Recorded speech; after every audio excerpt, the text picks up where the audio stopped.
Bagi warga Purwakarta, Bendungan Jatiluhur adalah sebuah ikon dan populer di Jawa Barat maupun sekitarnya. Namun, pembangunan proyek bendungan terbesar dan tertua di Indonesia itu ternyata membanyak makan korban jiwa.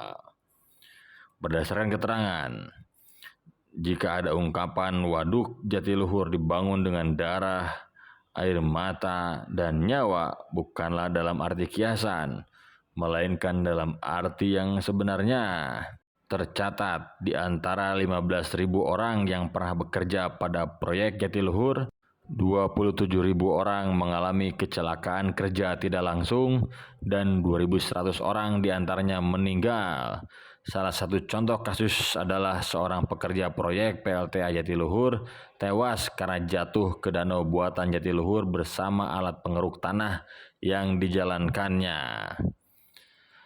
Waduk terbesar di Indonesia yang dibangun dengan membendung Sungai Citarum di Kabupaten Purwakarta, Jawa Barat ini menelan banyak korban luka dan meninggal.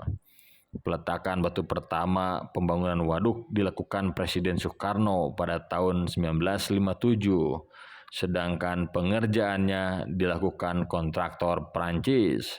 Hingga Mei 67, waduk seluas 8.300 hektar ini mempekerjakan sekitar 150.000 orang. Dan tragisnya, 27.000 pekerjanya mengalami kecelakaan kerja. Dari jumlah itu, 2.100 orang meninggal. Pekerja yang meninggal berusia antara 18 sampai 30 tahun.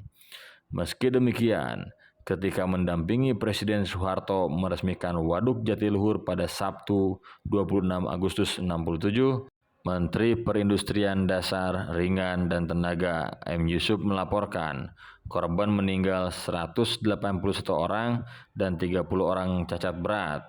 Dari korban meninggal ini termasuk 3 tenaga ahli asal Prancis, serta masing-masing seorang tenaga ahli asal Italia dan Indonesia. Keselamatan kerja saat itu memang menjadi persoalan yang kurang diperhatikan.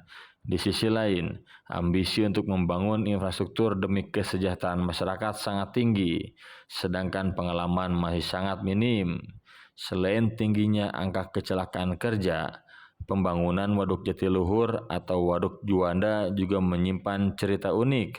Ada 325 pekerja asal Eropa, terutama Prancis, yang bekerja dalam pembangunan waduk. Jika ditambah dengan keluarganya, ada sekitar 800 anggota keluarga yang bermukim di sekitar Jatiluhur. Ketika proyek itu selesai, ada 50 bayi warga Prancis yang lahir di kawasan proyek. Waduk Jatiluhur kini sudah berdiri kokoh.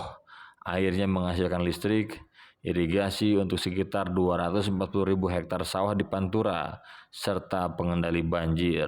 Selain itu, air waduk juga dimanfaatkan untuk menyuplai bahan baku air bersih bagi warga Jakarta, budidaya ikan melalui jaring terapung, dan pariwisata. Sesekali boleh juga berwisata menikmati kemegahan Waduk Jatiluhur ya.